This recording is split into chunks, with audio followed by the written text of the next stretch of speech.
Hello, welcome friends. Happy Wednesday. This is episode 42 of the Audit The Vote Podcast, and I'm your host, Toni Shoop. It is so good to be back in Pennsylvania, in my home state. And as you can see, we have a new set for the Audit The Vote Podcast. So I wish what was behind me is real. So unfortunately, it is a backdrop, but it's pretty cool. I would love to know what you think of it. So if you'll put what your thoughts are on the new setup in studio in the comments, I would love to know about that. But before we get too far in, I have a special guest this week who's going to talk to us about self-defense, the biblical right to self-defense. He happens to be the director of the Constitutional Defense Program in Fredericksburg, Texas. He lives on the Patriot Academy campus with his incredible wife. And I had the honor last week to spend an entire week with them as we went through the Coach and Military Veteran Congress down in Texas. And so we're going to share him with you, and he and I are going to talk through some things as far as his background and what the Constitutional Defense Program, what's to come, and kind of his vision for that and all that good stuff, that good jazz. And I'm excited to do that. But before we get too far down that trail, I do have some announcements. And one of the things I would ask my audience to do, if you have not already, is please like this video, share it with everybody that you know, and subscribe to our podcast on whatever platform that you're watching us on. So if you are listening to this on Spotify or Apple Podcasts, you cannot see the new backdrop and therefore will not have an opinion. So, but if you are on either YouTube or Rumble or Telegram, X, Facebook, Instagram, I'm trying to go live on Substack. I don't know if I'm having technical difficulties or if you are seeing this on Substack. I'm going to have to troubleshoot that a little bit. But I did start live streaming to my Substack audience a few weeks ago, but I kind of have a funny feeling that you're not seeing it. All that to say, first item on the agenda is thank you to everybody that has supported the launch of Lead With Your Strengths, my new handbook, a survival guide for the grassroots patriot. We launched it on August 18th. This past Monday was the 4-year anniversary that Audit the Vote team had dinner with President Trump in Bedminster, New Jersey. And if you're new to the podcast, yes, you heard that correctly. 11 months before having dinner with President Trump, I took Patriot Academy's Constitution Alive course with a very good friend who helped me get Audit the Vote off the ground, although we were stupidly fearless in the beginning and no idea what we were getting ourselves into. But less than a year later, we ended up having dinner with President Trump and discussing the very subject of election integrity, or lack thereof, in the Commonwealth of Pennsylvania. And if you believe in coincidences, which I'd like to think I'm not one of those crazy conspiracy theorists, although Governor Shapiro has labeled me as such, I find it awfully odd that on the 4-year anniversary of our dinner with him, just regular people, we had 15 of us that met with him in Bedminster, New Jersey, average, normal, everyday people. I had at least a 30-minute conversation with him, back and forth about election integrity. Like I said, the 2020 election and all the pitfalls that we saw happen in Pennsylvania. On the 4-year anniversary, he puts out an executive order announcing his plan to ban mail-in voting and get rid of vulnerable electronic voting machines. And also on that day, I launched Lead With Your Strengths. Now, that was a plan. On my marketing brain was like, well, that's a pretty cool anniversary. So, and the way that the project came together, it worked out that it made sense for me to launch it around that time and launch it on the 18th. So I've gotten great feedback so far. I've done 2 workshops now in Texas. First one I did with the students when I was there in July, and then I just did another one in August for the coaches, Constitution coaches, and the military veterans. And it's gone really well. I've got another speaking engagement booked for the state of Kentucky, where we're going to do a Lead With Your Strengths workshop. And I also am going to do something like that. I'm not sure exactly how we're going to fit it in, but on November 1st, mark your calendar. If you live in New Jersey, New York, Pennsylvania, Delaware, Maryland, any of that surrounding area, in the Philadelphia area, we are going to have a Constitution conference. And Rick Green is going to be our keynote speaker. And if I have my way, our special guest tonight, Aaron Marshall, is also going to be there live and in person, but I can't say for sure. We're still working out the details. But we are going to also do a Lead With Your Strengths workshop during that conference or the night before. Not sure. Stay tuned for the details. If you're not on any of our mailing lists, there's a ton you can be on: my Substack, the Audit the Vote list, the Patriot Academy list. Just be on something, be on your socials, wherever that you check the stuff, and tickets will be announced soon that you'll be able to secure your spot. I do expect to sell out. I was on the phone today with my friend who's going to give us her facility to use in the Philadelphia area. And I do expect that we are going to fill up before the actual date of November 1st. And I do realize that's the weekend before we get to kick out 3 Supreme Court judges in Pennsylvania who stiff-armed President Trump's election integrity orders. When he tried to challenge the botched election in court, there were 3 Supreme Court justices that got in his way and said he didn't have standing. And we can boot those guys in on November 4th in Pennsylvania. So vote no, no, no on the retention of the Supreme Court judges. Let me see. Let's take a look at my whiteboard and see what I'm missing. We talked about lead with your strengths, executive order. Actually, Joe, pull that up. We had talked about the White House executive order. This is a really big deal. This is something that I'm going to ask the troops on the ground not to underestimate the power of the court of public opinion, because now we finally have someone in the highest office of government on our side with election integrity reform saying that they're going to sign an executive order banning mass mail-in voting and getting rid of electronic voting machines that are unsecure. And we have got to stay the course on the ground so that this doesn't lose steam. I have no doubt that this is going to go through the courts, that it's going to start getting challenged. In fact, Governor Shapiro, of course, put out his thoughts on it. Yesterday, Tuesday, that Pennsylvania's elections are going to be completely unaffected by this, which I'm not sure what his plan is there, because for federal elections, the president does have the constitutional authority to do this. And so what that means for us in Pennsylvania is that on odd year elections, 2025, 2027, 2029, depending on how this battle shakes out in the court, we could perhaps be stuck with our horrific Act 77 no excuse mail-in ballot law for those elections. But what this executive order will help with is when there's a federal race on the ballot, a congressman, a senator, certainly a president, vice president, we will not have mass mail-in ballots. And I'm really looking forward to seeing how all this transpires. But I'm asking you to keep the awareness up, like, share, and subscribe to this, and get involved at the local level in your county, because if and when this does actually hold up before the midterms would be the goal. That would be incredible if we could get rid of machines, go back to hand counting paper ballots. Oh, hark, who would have thunk? Hand counting instead of having everything shrouded in mystery in a black box machine that is programmable software that can do whatever it wants to our votes, and no real way to check how the vote is actually being recorded based on where you put it on the ballot. So this will affect us in a very good way for the midterms if it's able to go through and it holds up in court. And again, I want to reiterate, do not underestimate the court of public opinion and how strong that is. I believe if election integrity folks like myself and others all over the nation had not stayed the course and stayed steady and never let the narrative go that they tried to tell us 2020 was the safest, most secure election in our nation's history, and we just dug our heels in, again, not just me, tons of people all over the country, the election integrity movement at large, dug their heels in and said, no, absolutely not.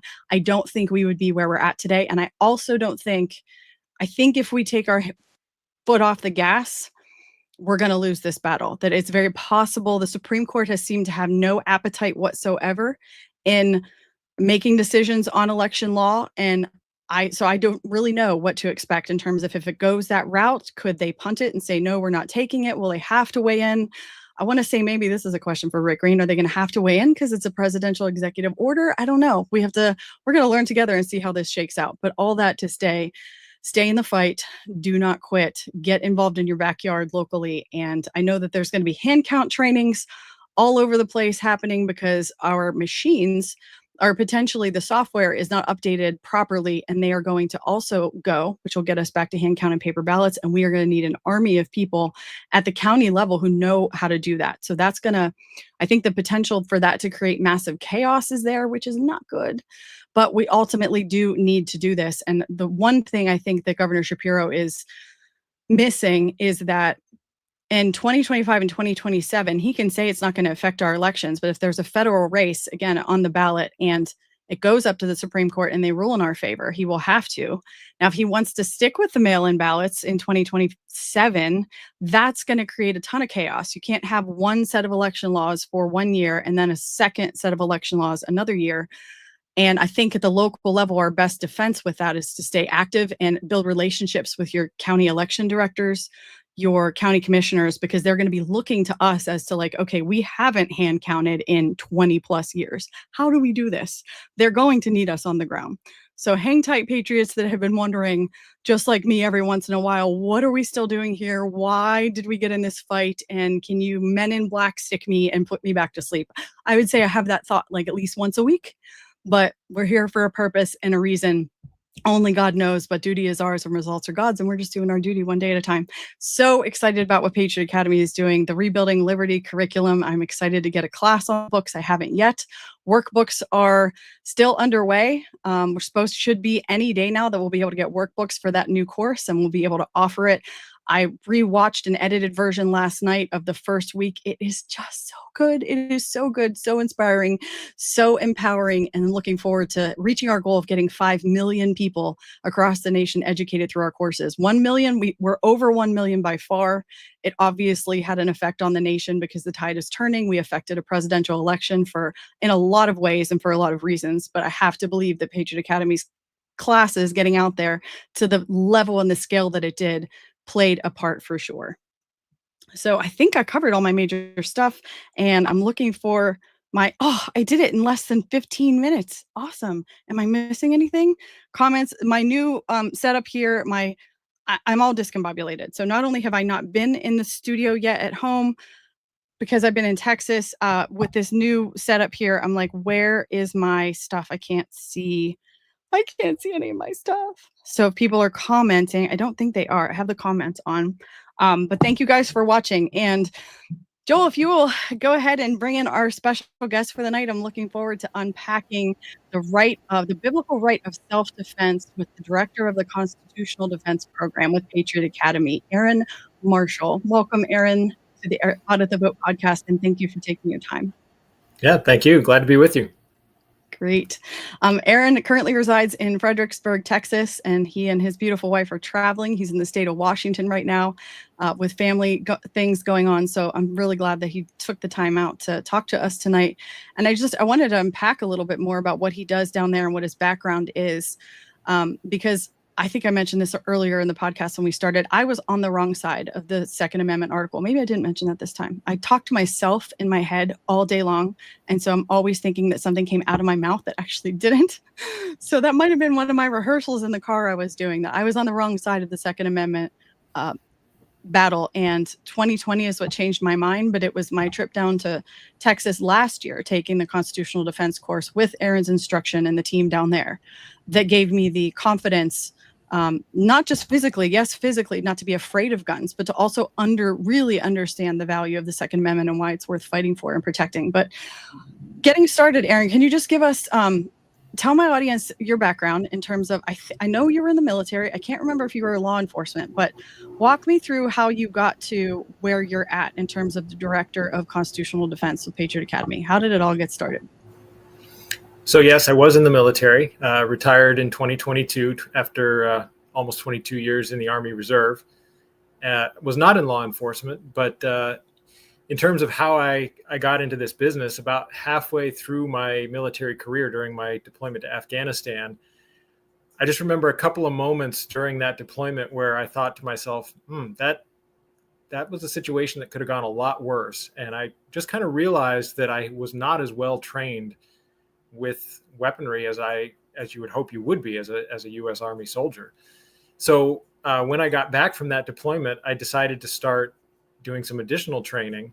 And as part of that process, eventually ended up at Front Sight Firearms Training Academy, which is now defunct, but was just outside of Las Vegas, and worked there for a few years. And during my time there is actually when I met Rick Green. He was one of my students. And I had the opportunity to be among his first instructors, and he and I just maintained that friendship over the years. And in 2022, he called me up and asked if I would come bring a firearms training program to Patriot Academy.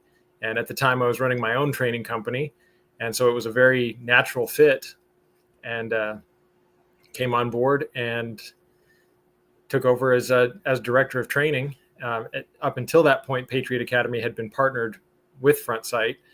And when that partnership dissolved, came on board and brought the training program completely in-house. And we've been doing classes ever since. Awesome. So Front Sight was a pretty had a really good reputation at the time. They were well known, correct me if I'm wrong on this, for their reputation as the best handgun self-defense training in the nation. Is that accurate? In general, that's accurate. Yeah, there was they didn't necessarily have the best reputation on the business side of things, but you could find very few people that would complain about the quality of their training program, and that was certainly consistent with my experience there. And so I worked there for 3 years and took a lot of the lessons that I learned in training students over those 3 years to my own training company, and then built my own program along with some friends over the course of about 8 years. And we're now using all of those lessons for the benefit of the students that come through Patriot Academy. Cool. And they're such a tight team. It's so neat to be around them because they all have different strengths and personalities and bents in terms of what they're great at. And it's just so cool to be around those guys down there. Now, what was it like then? I guess, let me back up. So Rick has a tendency of doing something and then calling. He recruits very well. He knows what he's looking for. So he clearly knew what he was looking for when he called you, because I can't think of a better fit in terms of just demeanor for the job that you're doing than what you have, because you're just so calm and so easygoing, and you take people like me that were terrified and just can explain the most basic level of gun safety, and you're just so calming. So I wanted to get my middle daughter Juliet, she's 11, on here. She's the one that's camera shy. My youngest will come on the camera in a heartbeat. The oldest I can convince. My middle one is like no camera, but she was also the only one that was willing to try shooting a gun for the first time of my 3 kids down when we were there for the Patriot Intensive in July. And you got to instruct her. And my husband was in awe at how well you were able to break things down and teach it to someone who's 11 years old. And I think I have to think that your demeanor plays a part in that. But talk to me about training kids. Do you like training young ones like that when they take the class? I think that's the best time to get them started, because their brain is still wired for learning, so they tend to pick it up a lot more quickly. Obviously not all kids that young have the maturity and the discipline to undertake something like that, but for the ones that do, generally we find that the students of that age make a tremendous amount of progress over the duration of the course, because they still have that ability to just absorb knowledge very quickly. And so for most of them, they pick up everything we teach them, and by the end of the class, much to their parents' chagrin, typically they're out shooting large percentages of the rest of the class. That's why the young people do so well. I noticed that in the 2 times that I did take the course. And to be fair, we did not make her take the 4-day course because we did think she wasn't quite ready for the entire course. But because we were there for so long, there was some open range time, and Aaron got to give her some private, basically one-on-one instruction for, 15, 20 minutes, and just the basics. Mm-hmm. She was able to shoot a gun for the first time, and she's 11. And I love that she'll never be in the position that her mom was in, where I was just completely terrified of guns.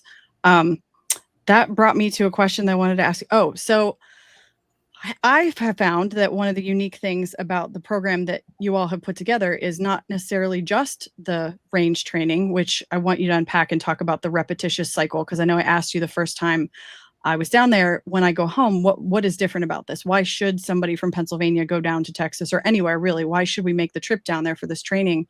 And I think one of your answers was the drills and how that creates the muscle memory, which I want to get into in a second. But before we do that, you are so good at getting people to understand from the intellectual side the biblical right to self-defense, and why, even though we are Christians and we love Jesus and we're against murder, that self-defense is not that. And you do a really good job of explaining that. So can you walk me through kind of how you did at the Coach Congress, the talk you did on the biblical right of self-defense? Talk to my audience about that. Yeah. So as a firearms instructor, I spent a lot of time thinking about the fact that a lot of people will raise biblical objections to the idea of carrying a firearm or keeping a firearm for defensive use. And typically they'll cite verses like "thou shalt not kill," or "turn the other cheek," or "he who lives by the sword dies by the sword," which is actually a misquote. But as I wrestled with a lot of these questions, I came to a point where I thought, okay, I need to go to the Bible and study what the Bible says on this topic with an open mind, and recognizing that if the conclusions I came to from the scripture were that this is not an ethical thing that I'm doing, this is not a Christian way, for lack of a better term, to make it's not a Christian profession, then I need to be willing to accept that that's what the scripture said. And so I spent many, many weeks, even months, combing through the scripture, trying to find every passage that I could that had to do with the idea of self-defense, particularly using deadly force in self-defense. And what I found is that throughout the totality of scripture, time and again, you find that God is concerned with the preservation of innocent life. And his Old Testament law, the principle he lays out in the Old Testament law, the examples that we find in biblical history, both Old Testament and New Testament, and even the teachings of Jesus are not inconsistent with the idea of defending oneself, even using deadly force when deadly force is being used against you in a matter of self-defense.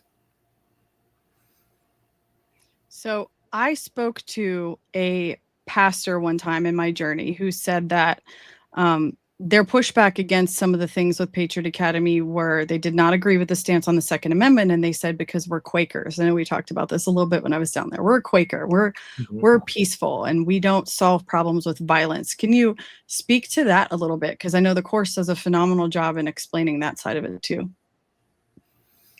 So typically when I encounter someone like that, I try to ask a few questions to find out what their core objection is.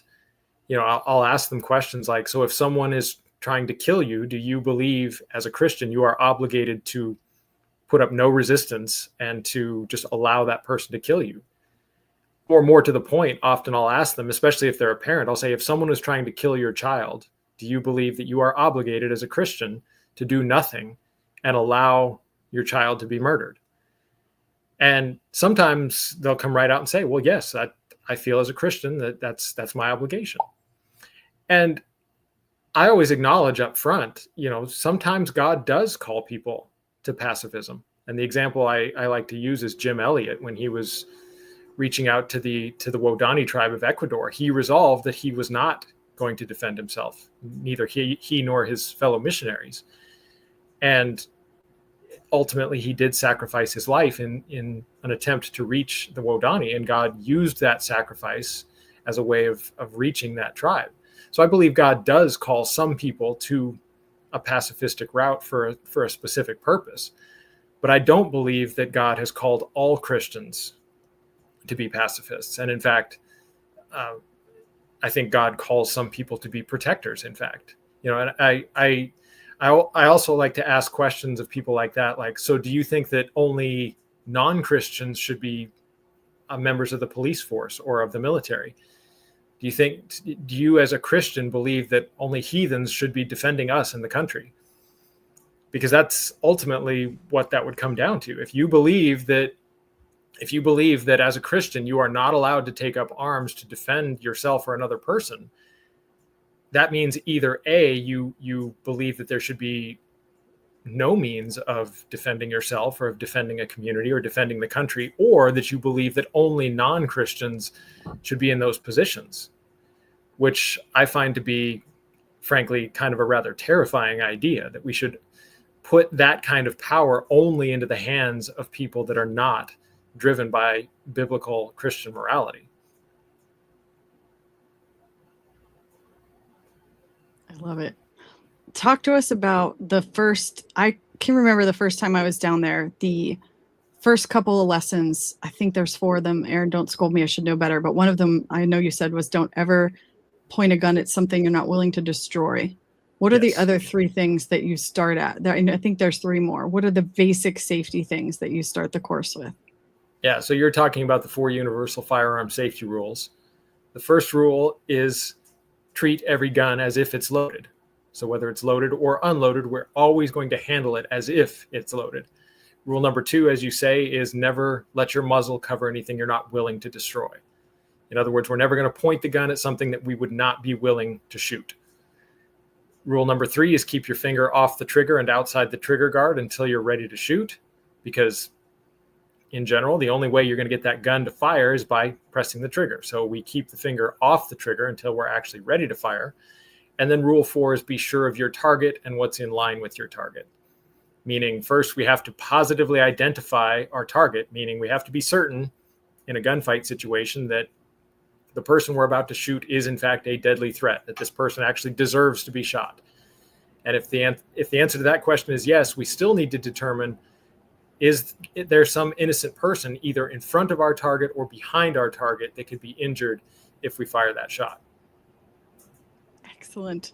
Yes, that's it. The 4, I'm not going to say it again because I still can't do it as well as you did it. But so those are really basic things for anyone that's listening to this, that's kind of like I was. You're just not comfortable. You weren't trained and you're not comfortable around a gun. Learning those 4 basic things in the very beginning, to me now they sound so simplistic, but at the time it set me at ease more than I could possibly describe. Just to know that there were some basic things that if I just focus on these, I'll be safe with my firearm. And so I wanted to point that out for everybody, because I think that the way you guys go through the course, the way you've developed it, where it builds on itself and it's practical in the classroom, mental knowledge of safety combined with the drills out on the ranges themselves are totally the game changer. And so, but from your perspective, since you had your own training company, I think I knew that, but I'm glad you told it again, because I wasn't really connecting. I thought that you just had worked for Front Sight. That was your experience. I didn't realize you had your own company. What is different about this program? What makes it as good as it is that people should want to go and train in Fredericksburg on the campus with you guys? I think there's a few things that distinguish our program from a lot of others. The first is that there is constant repetition of the fundamentals. Because as we always say, the fundamentals serve as the foundation for your skill set. And the stronger your foundation, the easier it is to add on top of that foundation. And so we're consistently reinforcing the fundamentals and making sure that whether you're a first-time shooter or a long-time shooter, that you're paying attention to the details of those fundamentals so that they really set in and they become second nature to you. You mentioned, I think, one of the other keys, which is the repetition. Very often with a training program, and I actually just recently went to a very large and well-known firearm school that will remain unnamed. But a couple of weeks ago, I went and took a class there, and I was actually rather shocked at how little repetition there was of a lot of the skills that they taught. They would teach a skill and you'd practice it 4 or 5 times and then you'd move on to something else. So we reinforce everything that you learn, and even as you're learning new skills, you're reviewing and integrating the skills that you've learned up until that point, so that you're constantly practicing everything that you've learned and continuing to improve.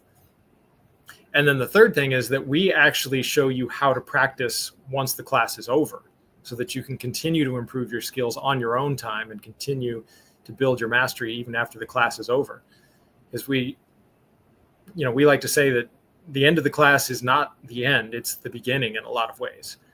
But if you learn to integrate that practice into your daily life, or even just a couple times a week, spend a little bit of time practicing, you'll find that over the course of several weeks or months, your skill set will increase exponentially. And routinely, we have students that come back to the class that when they practice and they've spent that time and they've been diligent about building that routine, they come back and they're amazed at how much easier everything seems now, how much more natural it all is, and how much more proficient and confident they really are. I'm a testament of that too. And don't yell at me, Aaron. I took the class the first time, March of 2023. And I'll be honest, I went home with every intention of practicing. My husband taking me to the range and we didn't make it once. So don't yell. Maybe it was 2024. Anyway, when I went back this year and took the class again, just like you said, I couldn't believe how comfortable I was. It all came back. It was muscle memory. It was like riding a bike. Like, wow, this came right back, even though I didn't actually practice at home at all. So we're fixing that this time around, I promise. So think of how much better you'd be if you actually did some dry practice. Yes. Yes, I would. Correct. We'll get there. I need a clone or 36 hours in a day, and I'll get there. You and me both. Right.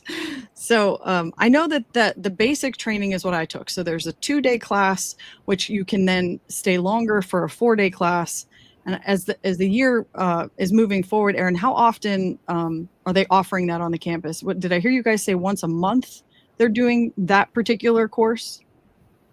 No, we offer our 2-day and 4-day class 2 to 3 times a month, except during the summer when we tend to we shut down during the summer just because it's too hot in Central Texas, and we slow down to once a month during the winter, January and February. But other than that, we're teaching classes about 2 to 3 times a month, and we're actually starting to expand our course lineup now, where we have follow-up handgun courses and rifle and shotgun courses as well. So talk to us about more of the follow-up course. Not everybody, I'm sure, watching this was like me and is newer to self-defense. There are some people, I know one of our coaches, Jonathan McLaughlin from Pennsylvania, is an excellent shooter. So talk to us about those courses. What do those look like? Who's somebody that would take them? Tell me about the more intensive ones.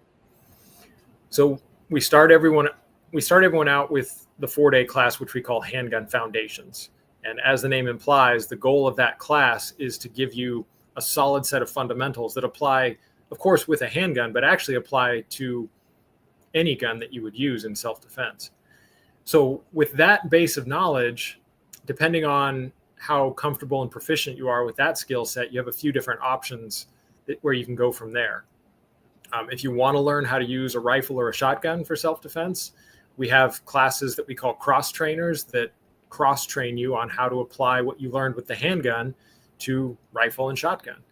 And we try to make everything as consistent as possible. So what that means is, even if you've never picked up, say, a rifle before in your life, if you've taken our 4-day Handgun Foundations class and you come to the rifle class, you will already have a solid base of knowledge that you can directly apply to the rifle or to the shotgun if you take one of those cross trainers.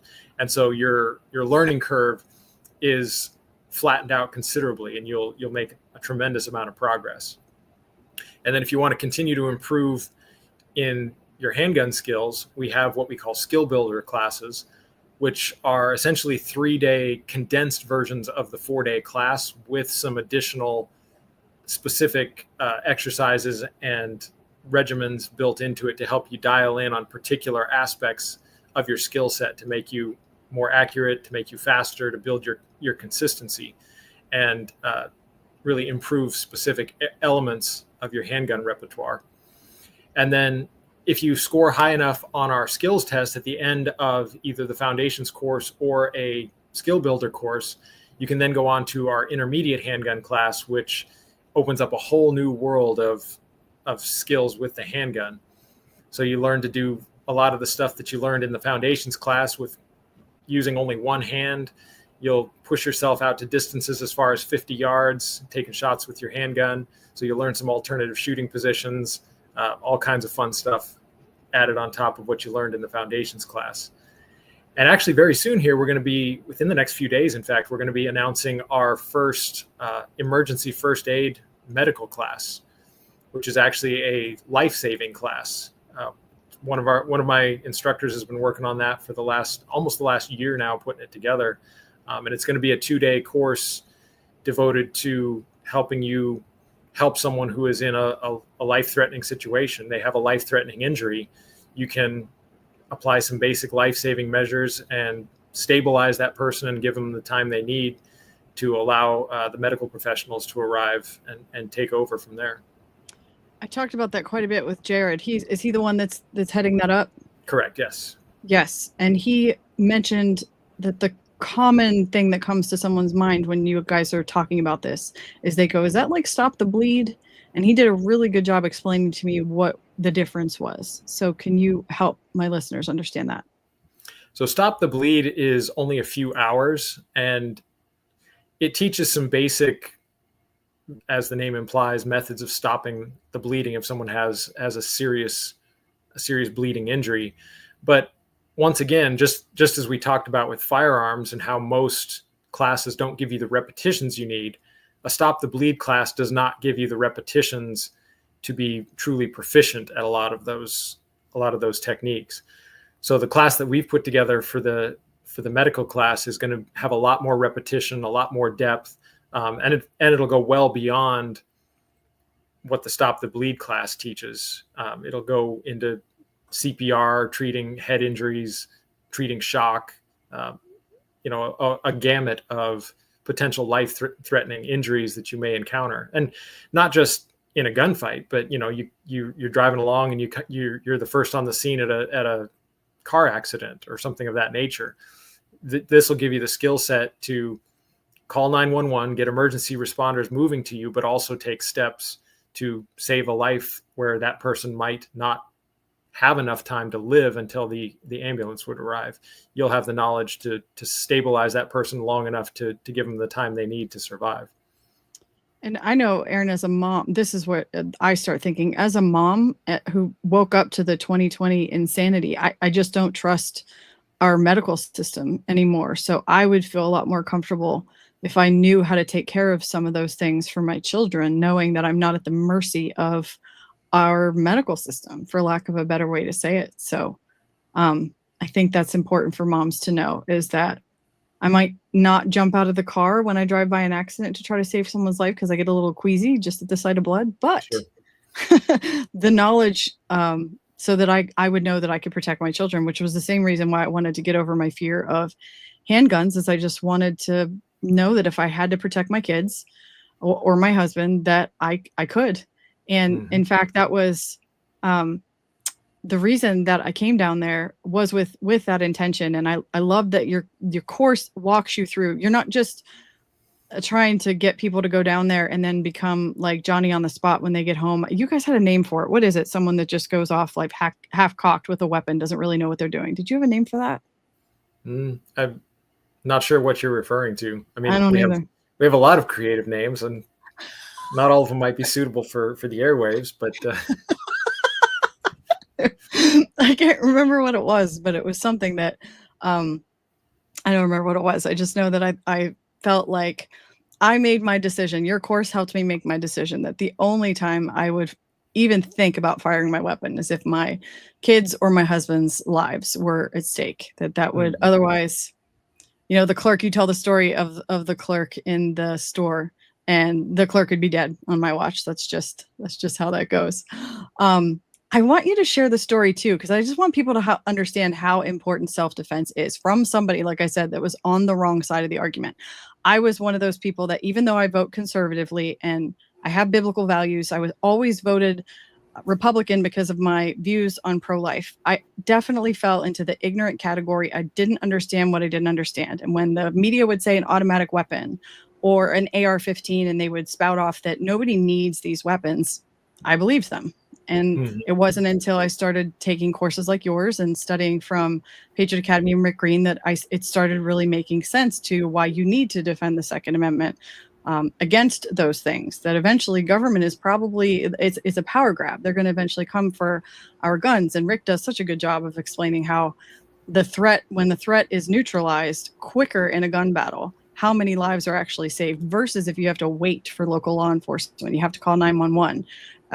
Who knows how many lives it's going to cost. But you tell that one story, and I don't remember in the course even the context of it, but of the FBI, I think it was the FBI agents that were killed by a guy who was on drugs because he just kept going. They thought, you think like putting one shot in somebody that you're good. Like, I hit him. I mean, that's how I would be like, got him, yay.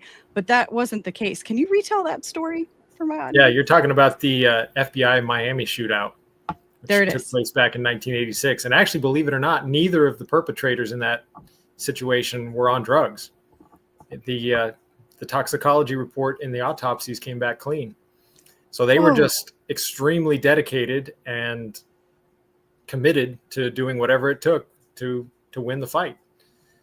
Wow. So just to give you the short version of that story, their names were Platt and Maddox. They were two career criminals that the FBI was doing a manhunt for outside of Miami.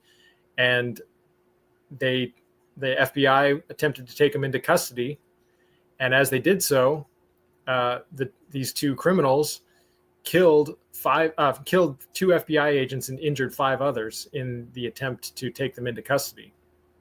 And there was an FBI agent on the scene. His name was Ed Morales, and he determined that he was not going to allow these 2 to get away. They had essentially laid down enough suppressive fire and injured enough people that they were going to steal an FBI car and flee the scene. And Ed Morales saw this about to happen. And even though he was injured himself, he decided he was not going to let that happen. And he ran a pump action shotgun one-handed, and then eventually finished the fight by pulling out his revolver and finished the fight. He fired 6 rounds from his revolver, hit 5 out of 6 rounds, and ended the fight that way. That story just blows my mind. And these are the kind of stories when you go to their training classes, that when you're off the range and you're in the classroom, these are the types of things that they tell you. I mean, these things I think they should be basic knowledge. We should learn these things in school, but explaining how important the Second Amendment is. But our schools have obviously dropped the ball, and thankfully you guys are picking it up. What else did I want to ask you? There was something else. Can you tell the story too about your wife and her experience with a potential intruder and her views, how she came to be an advocate of the Second Amendment? That's a great story too. I'm stealing all the stories from the classes, but it's still worth going. So for the longest time, my wife was very resistant to getting a gun and getting trained with it. She kept saying, like, guns are your thing, you'll be the one to protect me. And I kept telling her, I can't always be there. You need to be able to protect yourself in case I'm not there. And one day we were living at the edge of a small town at this particular time in our lives. I was away at work, and there was a knock at the door one afternoon. She was home alone. She wasn't expecting anyone. So she said, well, I'm not going to answer the door. And a minute later, she sees a strange guy peeking in the window. And as she looks outside, she sees the guy walking the perimeter of the house, looking around the edge of the house. And she started to panic. And she realized that if she called 911, given where we lived, she could expect a response in maybe 20 to 30 minutes. She realized in that moment, if this guy tries to come in the house, if he breaks down the door, there is nothing I can do. I am not going to be able to stop him.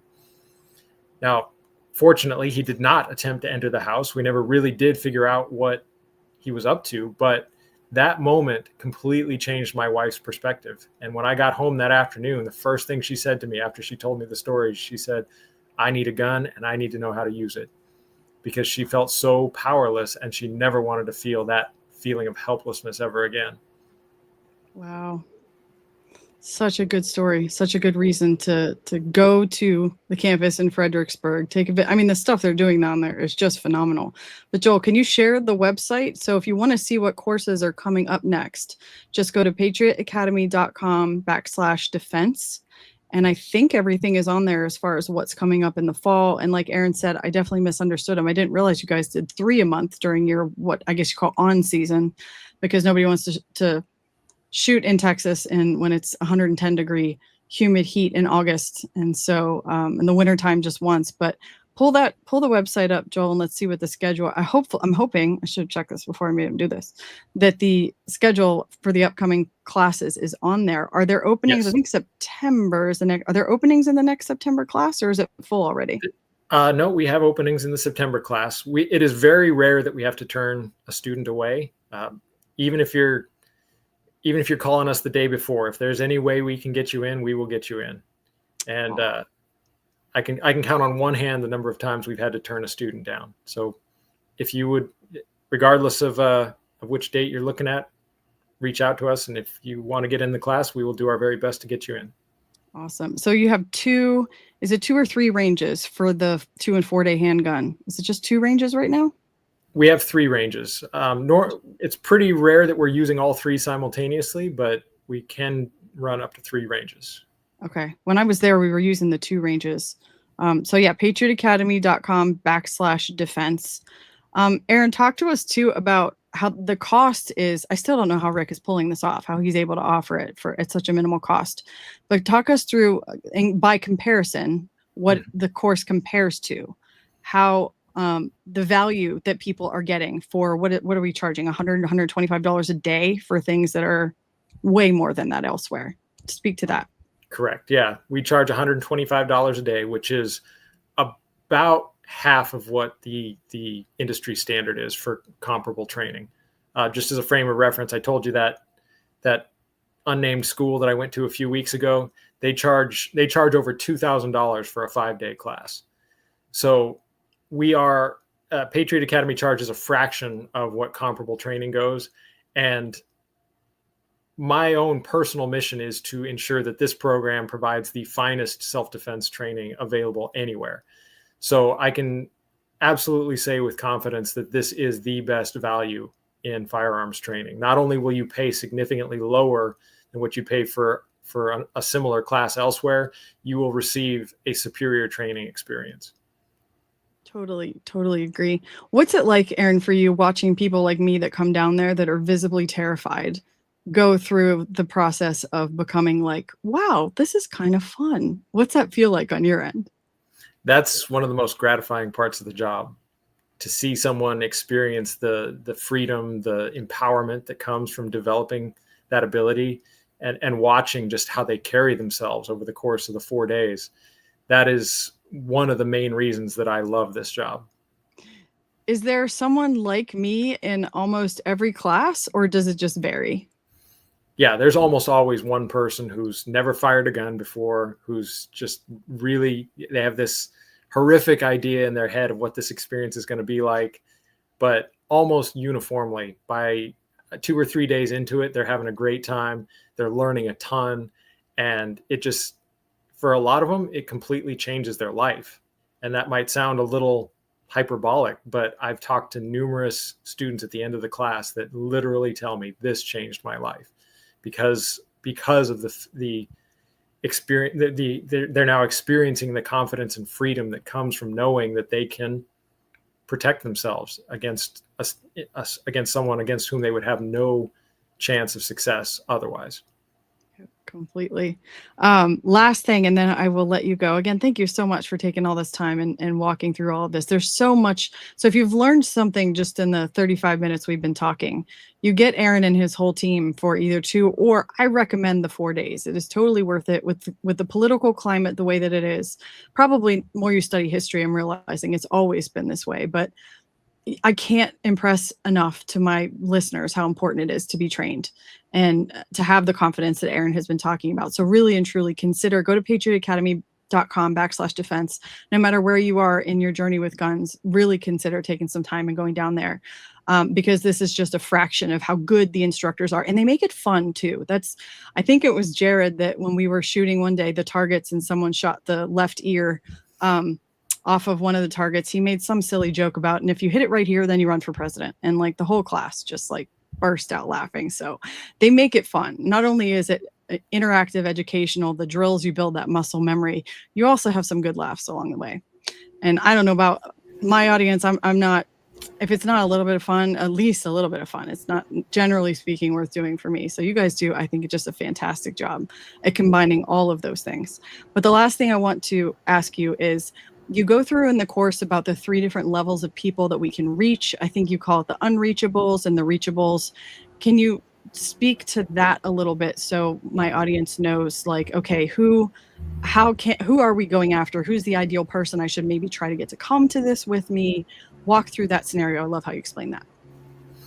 So what you're describing is is from the presentation that I call Winning the Rights Fight, which is how to win people over to the idea of the Second Amendment. And I actually break Second Amendment opponents into 2 groups. I call them rabid and reachable. Now the rabids, there's really no hope for them. I say, don't even waste your time. They're so given over to a left-wing ideology and a frankly anti-freedom ideology that there's no point in even making an effort. But I believe that is a very small minority of the people that oppose the Second Amendment. I think more people are what I call reachable, are exactly like you were, where they didn't fully understand the issue and they would be persuaded by these specious arguments that anti-gun people would make. But when they come through our class, it completely changes their mind because now they understand how things actually work. They understand why people value being able to keep and use a firearm for self-defense, because they see how effective it really is when they're properly trained on its use. And so the experience of spending 4 days learning to master that weapon, almost without exception, will completely change their mind on the matter. Awesome. And that's the real fight that I think we face moving forward, at least for coaches or people in my situation. We're not going to do the physical training like Aaron and his team are, but we have to win the intellectual war. We are in an information war. And if we don't know how to articulate what he just said, we will lose. And so that's one of the biggest things I got out of the class. Was it took me from, I definitely wasn't a rabid, although I love the picture that you throw up of the screaming liberal in the class. I think you use that same one that's like, every time. And, going, the reachables are who we're looking for. And they're just uneducated. And once you explain to them the real facts, it's a game changer. And that's just a piece of how we save the country moving forward. Well, Aaron, any final thoughts or anything else that you would want to share from where you're sitting? I know that you're going to be in Washington State this weekend. So if I have anybody listening to this on the West Coast, Rick Green and the team, Scarlett Lanny, are coming to put on a Constitution conference in Seattle, Washington. I don't think it's sold out yet. I know they were getting there. They were definitely on the filler up end the last time I asked about the numbers. Aaron is going to be there in person talking more in depth about some of this stuff. So if you want to get around them, you will not regret it. Of course, Rick Green being the keynote speaker, and Scarlett's going to do a lot of great training on how to be an effective Constitution coach. Any final thoughts, Aaron, other than that before I let you go? No, for anyone listening, if you're even questioning whether or not a gun for self-defense is the right decision for you, I'd urge you, come down, take our 4-day class, and that you will know by the end of that class whether that's the case or not. And you don't need to own your own gun. Even if you own none of the equipment, we have rental equipment. We can set you all up. And in fact, we recommend that's the best way to go through it the first time, because then you'll know what you need to look for in a self-defense handgun. But I can promise you, based on the experience of thousands of students that I have trained, that it will completely change your perspective on the matter. Awesome. Well, thank you so much, my friend. You have a great weekend. Tell Brandy I said hello, and I'm sure we will be in touch. Thank you. Appreciate it. All right, Joel, let's see. You can take him out and we can let Aaron go on his way. I've got 8 minutes left and I will go ahead and finish up. I do want to show a video of Rick Green. Don't cue the video yet, Joel. The Texas Examiner came to the campus when I was down in Fredericksburg last week and did an interview with Rick, and it's just masterful. But before we do that, I completely forgot to tell those of you that want to get your hands on Lead With Your Strengths, a survival guide for grassroots patriots, where to go to do that. So if you are a paid Substack subscriber, my way of saying thank you was to give them early access for free as part of their paid partnership with me. You put food on the table and help me put my kids through private co-op homeschooling situation, just all the expenses it takes to keep our family going. Thank you. That is where it goes. So I appreciate it and wanted to show you that I do appreciate that. But it is available if Substack's not your thing, or if you're just putting your money elsewhere, you don't feel led to upgrade to paid, or just don't see the value in it. You can get a copy of it for $19.99 on my website Shopify store. It's tonyshoop.myshopify.com. And if Joel could get the graphic up for that, I put a cute little graphic together that I've been putting all over my social media. I'm back to a hate relationship with Facebook. I even created my own From Mom to Patriot Facebook page in hopes of advertising this handbook. And somehow within the first 24 to 48 hours of advertising it, I got flagged on there for something. And in my bank account, I got to figure out what's going on. It charges, the way that Facebook ads worked, it was charging me like $2 a day for the ad that I did. And I think it was the repetitive $2 charges that somehow got flagged, that my card is potentially in jeopardy. And so sometimes it works for me now and sometimes it doesn't. It's bizarre. But Lead With Your Strengths, the survival guide for grassroots patriots. You can order it now. Go to tonyshoop.myshopify.com. And when you order it, you should get the PDF link sent immediately to your email address. I'm working with printers to get hard copies. My goal is, am I able to have hard copies with me at the November 1st Constitution Conference in Philadelphia? I will consider that a win. Printing this thing is not as easy as it sounds. I tried to print them in Fredericksburg so I could leave all of the students with a copy. and they were $30 each to print using FedEx, which is the only one I could get turned around in 24 hours. So needless to say, nobody left with a hard copy. I'm the only one that has, and they're not even actual hard copies. They're FedEx printed copies, but I am working with an actual publishing company, thanks to Patriot Academy giving me some contacts, and I am going to get some hard copies printed. So stay tuned for that. Last thing. So get rid of this. I wanted to show you guys the interview. If you haven't seen this yet, get on Patriot Academy social media on their Facebook page. And you might have to go down quite a bit because it was last week, but Rick streamed an interview he did with the Texas Examiner. I think that's what Texas Examiner. They're a local podcast. They clashed a little bit. The Texas Examiner did a hit piece against Patriot Academy without really doing a lot of homework, I would argue, in the matter. And they aligned them with something that essentially was not good and was going to undermine the property in the county.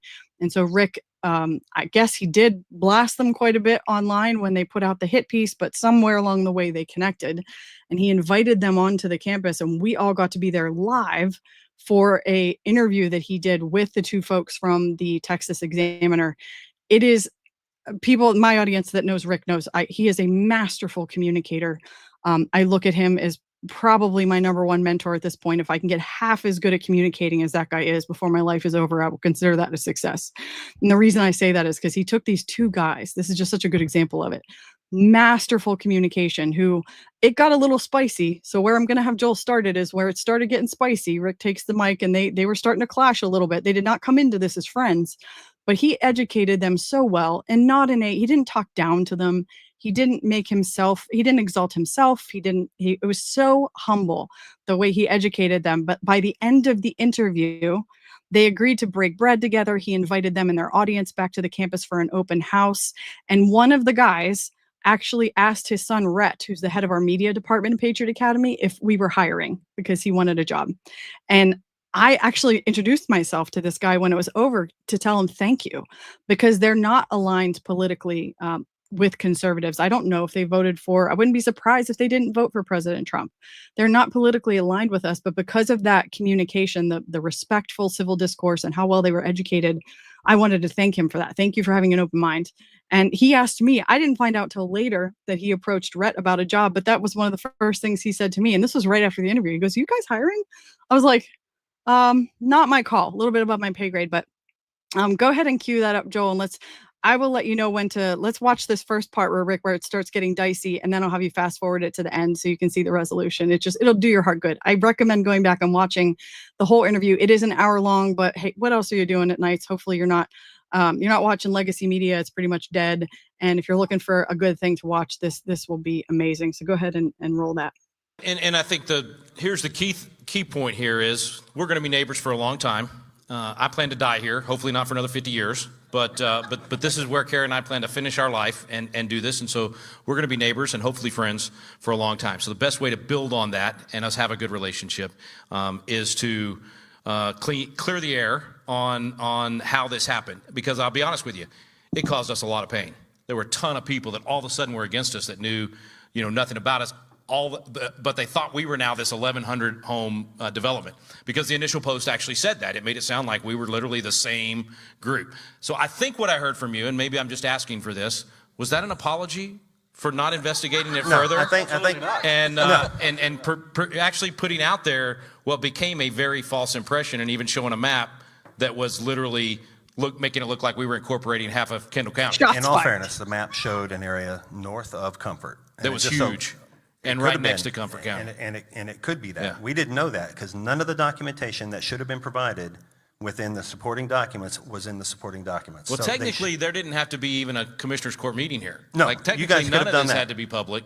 Could have done it without it really only affects the people that live here. Correct. And it doesn't matter to the rest of the county. The county judge could have signed it, and we'd be having the election and be done. Agreed. What I'm saying is, as an examiner organization and as an investigator, don't you think you should have watched some of my videos and investigated what we were doing? And can you at least apologize for that so we can get a fresh start here? So what I can acquiesce to is that, yes, I could have gone and looked at your videos, but I didn't know they existed.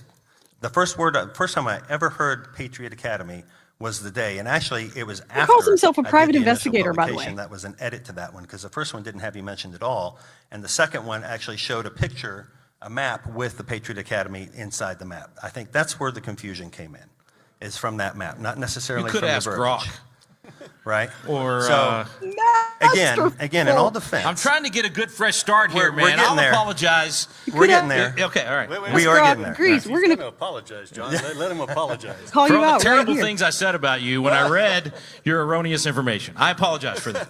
I maintain it still wasn't erroneous. We still didn't have all the facts, and we were waiting to get more of the facts. Wait, and when we wait, can wait, go wait. to our... You literally said in the first post that we were an 1,100 home development. Not you. I said, if you read it again, it says there is a proposed 1,100 acre development. And but you it didn't lumped have, it all in with no distinction not- between the two. Did not have So any... you're still not going to apologize. I will for apologize creating for a false impression. confusion. I will apologize for confusion, but the facts are the facts. We didn't have all the facts. We put out what we had. But they were available to you as an No, investigator. they were not. They were not. How can you say they're Well, not at this point, available we're sweating. whenever I'm sitting they're in the front literally row, out there and on we're all Facebook, sweating. X, YouTube, So here's the misconception. PatriotAcademy.com. They're all available. So as soon as you look up PatriotAcademy.com, you can very easily Sure. watch the videos that Sure. are right on the. It's not like you had to dig for them. It's like, here's day 1 of becoming a city, Constitution City. Here's day 2 of becoming a city. You could have watched those and you'd have learned everything in 1 minute clips. And it's just like, how did we know that it was Patriot Academy? It's like the name gave it away, right? So once we figured out what was going on, we talked to our county commissioners. They weren't giving us any information. We went with what we knew in order to get the information out. There was nothing underhanded. There was nothing designed to cause any kind of issues I respect or that. trouble. All I'm asking for. And I will apologize. I will apologize for what has happened as a Okay. result. All right. Fair enough. I'll take it. What? Okay. I feel like I'm in the Oval Office with Zelensky. Okay, now that we got that out of the way, what's unfortunate though, Rick, is that we reached out to our county commissioners. It was their agenda, right? Yeah. So we figured they'll clear it up for us, and when it was an enigma. And so you can see how that could Yeah. And it's the first time they've dealt with it, right? So to be fair to them, some of whom I agree with, some of whom I don't, they've never had to deal with this before. This is the first time a city's been incorporated while they've been commissioners. In fact, I don't know when the last one in Kendall County was. I don't know think ever. Elon Musk did Starbase just a couple months ago. And, there's usually about one a year that this happens. But for them, it's new. So to fairness to the commissioners and the county judge, they were trying to figure this out. And they may not have had answers for you to give you. All they knew was, we met the requirement statutorily. They got to sign the order and let our people vote when it comes in November. And there was no requirement of what they should release. Right. So and here's what I was going to apologize for. We should have done like a letter to all of our neighbors within a mile and said, hey, come do an open house. Here's what we're doing. Here's how we're doing it. I just thought everybody's online. They're watching what we're doing. And if they're close by, they know Patriot Academy exists here. And we're keeping them informed through that. So I should have done something that was a little bit more, they definitely got it in the mailbox. And then there probably wouldn't have been as much confusion. But the beautiful thing is we're here. Yeah. And now we get to start fresh. Yeah, well, yes. And I think our post, it really... It stirred a hornet's nest for sure, but it was a blessing in disguise for you. So you're welcome. Well, now we got free advertising from exactly. all the people that hate us are doing articles that are calling us Christian nationalists, and we're used to that. But it's free advertising. But the people that love you too, Rick, because interestingly enough, some of you folks may not know, as we pulled up to the gate, it was also kind of mysterious. We pulled up to the gate, and there's no guard there. It's just a gate, and so we waited there for you. I was going to station 10 guys with AR-15s, just so that you guys would pull up and go. So as we're parked Whoa! as we're parked there, another vehicle pulls in behind us, and then a second one, and then I guess the second one let us in, or the third one, I'm sorry, and the second guy ends up being someone from Fredericksburg that I guess wanted to sign up for a class. Saw the article and wants to sign up for the class. Free advertising, it works. So we get this guy comes in, and I guess you signed somebody up. Yeah. You're welcome for that too. Thank you. And you know how this works because you worked in Congress. Yes. Whenever I was in the House and I'd get negative press. First time that happened to me, I'm like, exactly. This guy comes over to me, kneels by my desk, and he goes, "Rick, as long as they spell your name right, it's good press." That's right. I'm like, I don't even care if they spell my name right. That's right. But That's anyway. right. But also, let's give credit where credit's due.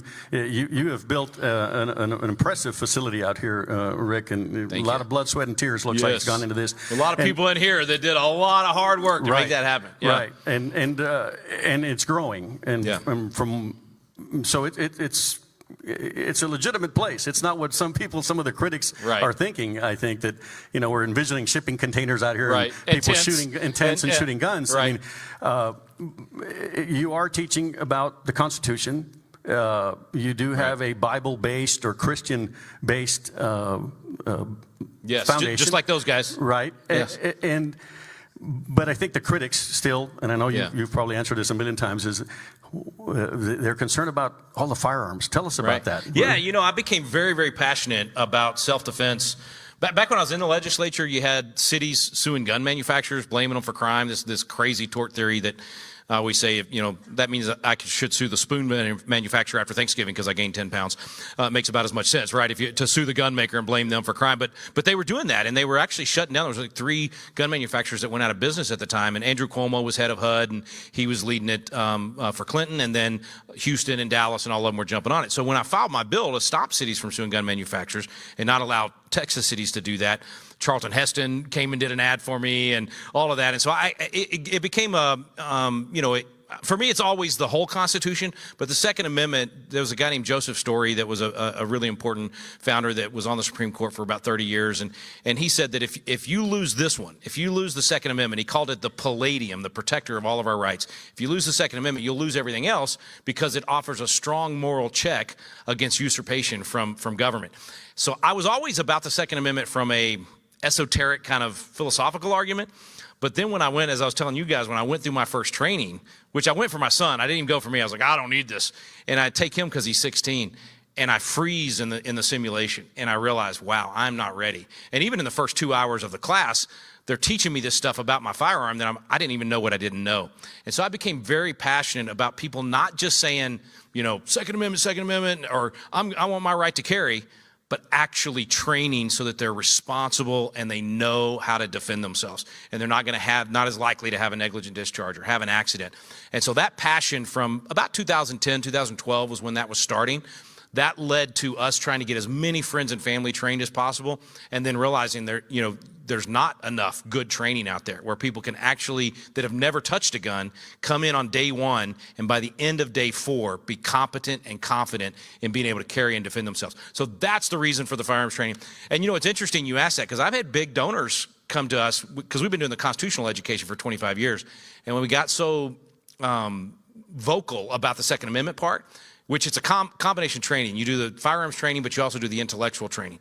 And then they were like, oh man, you're going to look like a militia or you're whatever. It's going to and they were worried about giving to us. And I said, look, after the El Paso event with the Walmart, where the guy's able to walk around for 15 minutes and murder people before we're finally able to get law enforcement in there, or Uvalde, where, this guy's able to kill kids for, 77 minutes.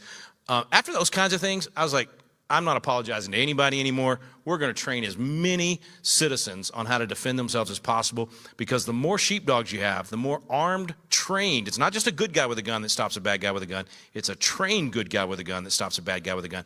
The more of those guys and gals that you have out there, when that mass murder event begins, you can shut it down immediately. You can stop the threat. Just like in Indiana, where that 22-year-old guy comes out of the bathroom with the AR and all the mags, and he's going to kill 100 people, and probably would have if that Elias kid had not stepped up, and in 15 seconds he engaged the threat and stopped him. He saved no telling how many lives. We want to hear those stories over and over and over and over again. In fact, when Uvalde happened, same day in I think it was Virginia. No, I think it was West Virginia, where Elias is from. There was a crazy guy comes to a party and going to shoot up the party. Sheepdog with a ponytail, which is what I call the ladies that are trained. She pulls her gun out of her purse and she stops the threat. And only the bad guy was killed and no innocent people. I want more of that, and that's why we do this. No, I appreciate that, Rick. Go ahead so and what stop about it now for a second, Tony. We'll go to the end. So I wanted to let that play because Aaron, who I just interviewed, was the person that taught him that class that he's talking about at Front Sight. So I just love watching how he handles all of this just with facts and figures. And I don't know where these two guys stood on the Second Amendment before he went into all that, but I'll tell you, there was no argument afterwards. They didn't even try to push back, because how do you combat that? See, Joel, if you can get to maybe, I don't know, the last 5 minutes, scroll to like the last 5 minutes and let's see what they're talking about, because it was really neat. They agreed. They reconciled. It was so cute. Article 1, Section 8, Paragraph 17 says that Congress is supposed to be the one that governs Washington, D.C. It's a very special place. It's not a state. It's not supposed to be a state, not in a state, all that good stuff. And so I say federalizing the police force there, and the police association president there is all for what President Trump doing because he knows their hands have been tied, is a good thing. So I'm all for, number one, getting certainly the thugs, right? We should all agree, if you came across illegally and you're a rapist, murderer, thug, criminal, cartel member, you ought to absolutely be sent away. I grew up in construction, man. A lot of the people that worked where I was and where I was working were here technically illegally. They came here to work and send money back home, and some of them became citizens and brought their families here, and they're wonderful contributing members of our society. I want those kind of people here. And so I think we've got to streamline how we open that door so those people can come and not be criminals. And so anyway, that's got to be fixed. But the first step had to be taken, which you know better than I do, had to be that you could actually control the border, not close it, but control it and actually know who's coming in and who's. Yeah. And you said something very interesting. I had to take the mic from John. I completely, we agree on something that I think the country agrees on it, but we're not touching on it enough. And having worked in immigration, you're absolutely right. Strong enforcement, but we also need to have a very robust. Robust is the word I was about to throw in with you. Yeah. Right. Legal immigration process. Yeah. Unfortunately, we don't. Right. We never have. So this is not about President Biden or President The Trump. Guy that's talking now, it's just immigration in general. And it's a nightmare for the people that want to come here. Right. It's so not difficult. Sexy, you know. Yeah. And I know people in Mexico that are successful business people that have been waiting decades to come, and they're putting a lot of money in, but they can't because the process is so slow, it's so backed up. Look at Riley Gaines. Watch her videos where her husband, I can't remember where he's from, some other country, but I mean, 2 years they've been trying to get him here. Yeah, and even more. And it's interesting. Before coming here, we interviewed a young man, Clayton Tucker, who's running for Ag Commissioner in Texas, young man, and I asked him the question about, if he does what he's going to do, and we may have some labor issues, and I asked him, is he familiar with the Bracero program, which he wasn't because that's from the 1950s. Yeah. But it was a program similar to what you were talking about, is allowing legal people to come here. People come here legally temporarily. Now we have the technology to track them and monitor them, and we have employer sanctions.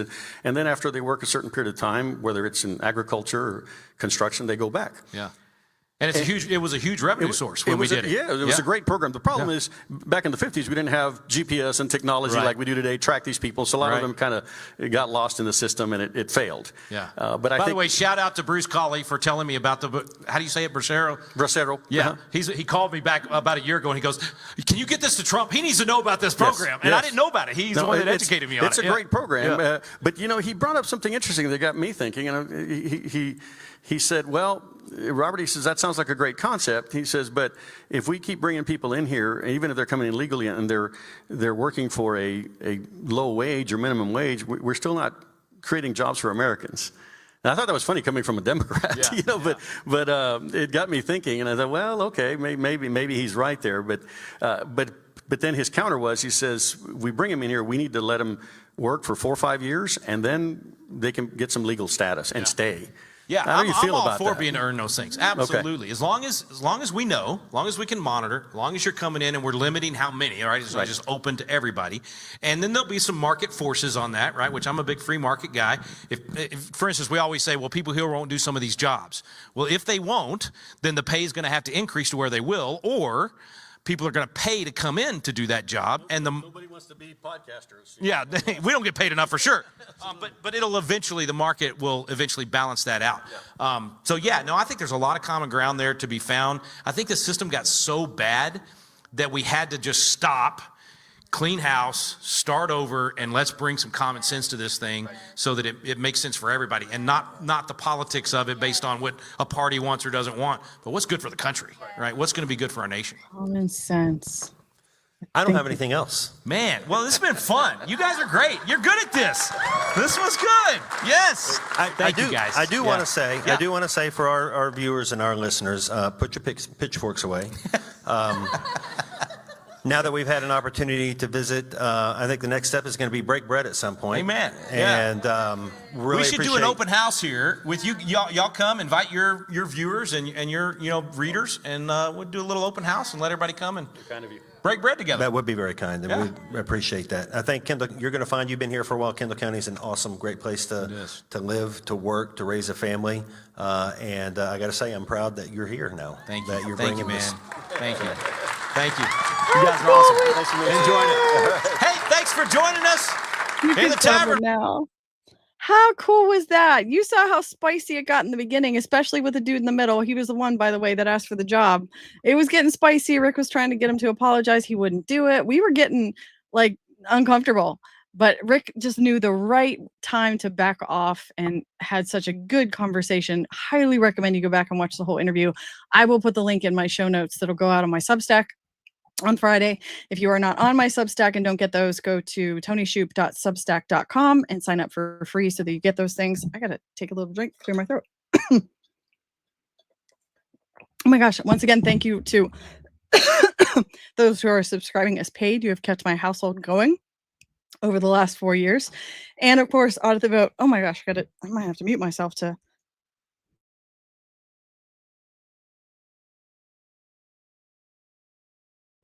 little tickle in my throat. I think it's gone. Of course, we are ramping up to stop the steal of the midterms in 2026. So if you are able and willing and feel called to do so and to put your investment into election integrity, protecting our elections in the Commonwealth of Pennsylvania, I know no better place for you to do that than auditthevotepa.com/donations. And thank you to those who have been pouring into that for years.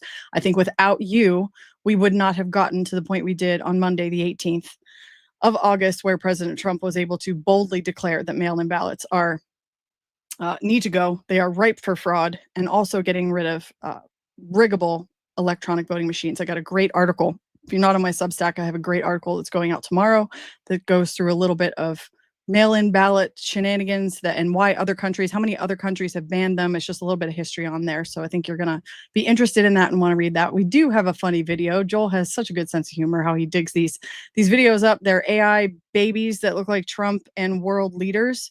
And so cue up one of those. We'll play for about a minute. And then next week, come back Wednesday night at 9 o'clock. I'm going to be interviewing, hold on a second. I'm going to be interviewing Lauren Zizos. She's a graduate of Patriot Academy's Leadership Congress. Incredible young lady. I had the honor and privilege to get to spend some time with when I was down in Fredericksburg this last time. I spent some time with her mom and dad when I was there for the intensive in July. Very, very sweet people. And I just want my audience to see the kind of person that can come out of these Patriot Academy leadership congresses. Lauren's just a phenomenal young lady, and I want to hear her story and how Patriot Academy had an impact on her life. She's in her early 20s. And so that is going to let you know if you're a Gen Xer or a baby boomer, if you're a Gen Xer like me, is there hope in the future? There absolutely is, because I am seeing more and more young people like what I'm going to show you next week, Lauren, who are getting it. They're studying history and they are understanding the importance of passing the torch of freedom. And so go ahead, Joel, and roll the funny video, and then we'll call it a night, and I'll see you guys next week.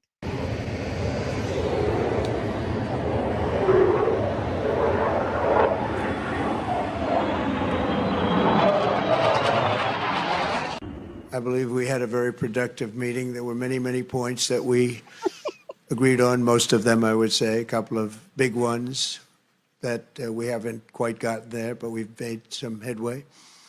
So there's no deal until there's a deal. I will call up NATO in a little while. I will call up the various people that I think are appropriate, and I'll, of course, call up President Zelensky and tell him about today's meeting. It's ultimately up to them. They're going to have to agree with what Marco and Steve and some of the great people from the Trump administration who've come here, Scott and John Ratcliffe. Thank you very much.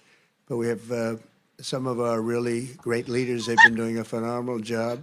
We also have some tremendous Russian business representatives here. And I think, you know, everybody wants to deal with us. We've become the hottest country anywhere in the world in a very short period of time. And we look forward to that. We look forward to dealing. We're going to try and get this over with. We really made some great progress today. I've always had a fantastic relationship with President Putin with Vladimir. We had He's like, really? many tough meetings, good meetings. We were interfered with by the Russia hoax. That made it a little bit tougher to deal with, but he understood it. I think he's probably seen things like that during the course of his career. He's seen it all. But we had to put up with the Russia hoax. He knew it was a hoax, and I knew it was a hoax. Obama? Oh, my word. What was done was very criminal, but it made it harder for us to deal as a country in terms of the business and all of the things that we'd like to have dealt with. Those But little eyes. we'll have a good chance when this is over. So just to put it very quickly, I'm going to start making a few phone calls and tell them what happened.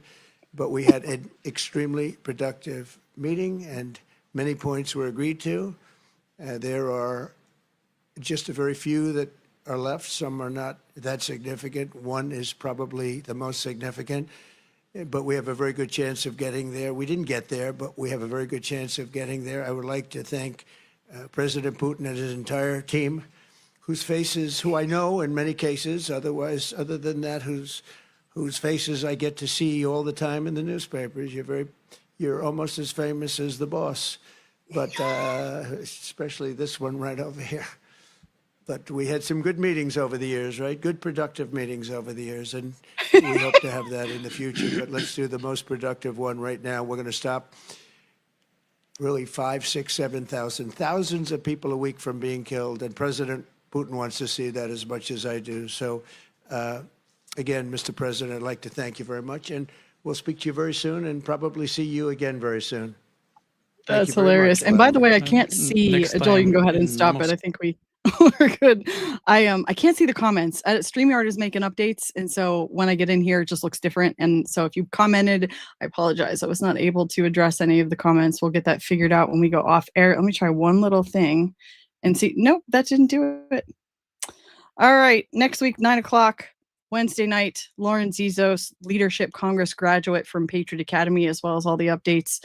See what happens this week in Pennsylvania. Things are going to get dicey. Stacey Garrity announced her run for governor, bid to be the Republican candidate in 2026. I have not spoken to the Senator Doug Mastriano, but it looks like on his social media that he is going to throw his hat in the ring. And so things are going to get spicy in Pennsylvania. Stay tuned. I'll see you guys next week. Good night.